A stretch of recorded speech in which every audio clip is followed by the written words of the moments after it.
Bismillahirrahmanirrahim. Assalamualaikum warahmatullahi wabarakatuh.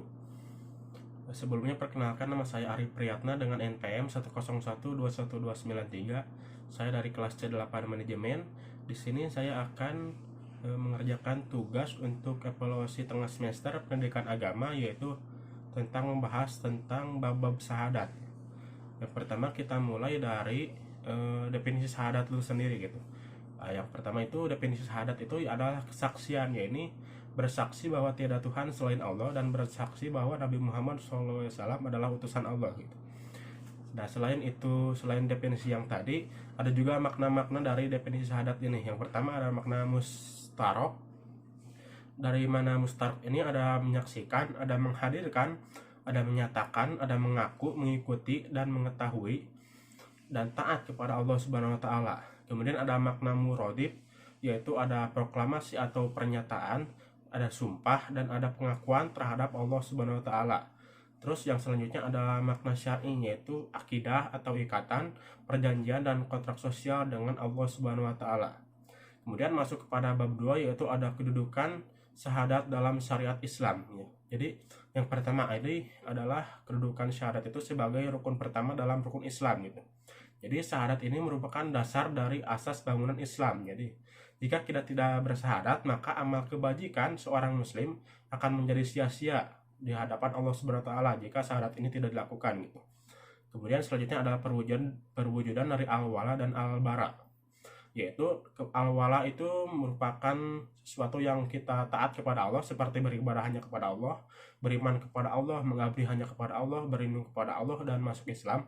Kemudian untuk al-bara itu yaitu kita menjauhi larangan Allah gitu.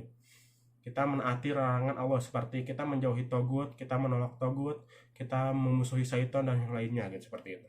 Kemudian dari tujuan akhir dari proses dakwah.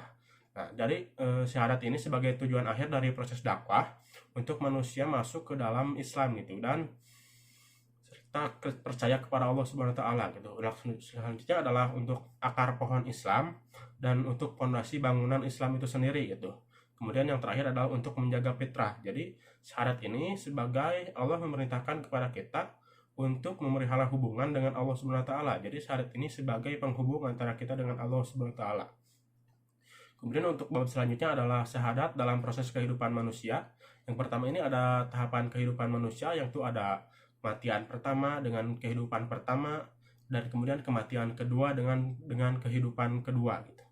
Kemudian sikap manusia terhadap syahadat ini yaitu yang pertama kita menerima seruan Rasul, dan kemudian ada juga orang-orang yang menolak seruan Rasul, yaitu orang-orang yang kafir gitu. Kemudian bab selanjutnya yaitu bab keempat, kita menjaga hubungan iman dan rukun Islam gitu. Hubungan antara rukun iman dan rukun Islam gitu.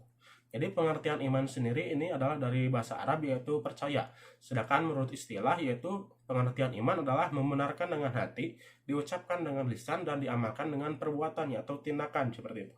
Sesuatu yang dibenarkan oleh hati adalah sesuatu keyakinan yang utuh, yaitu yang terdapat dalam rukun iman yang tadi. Kemudian yang diikrarkan oleh lisan adalah syahadat itu sendiri. Dan kemudian sesuatu yang dilakukan dengan amal adalah rukun Islam. Jadi hubungan antara rukun Islam dan rukun iman ini diserta ihsan oleh Abdul Al-Alamudi dibagaikan sebagai pohon. Jadi iman ini sebagai akar, Islam sebagai batang, dahan, ranting, dan daun-daunnya, seperti itu. Kemudian bab selanjutnya adalah fungsi syahadat, yaitu yang pertama ada fungsi individual.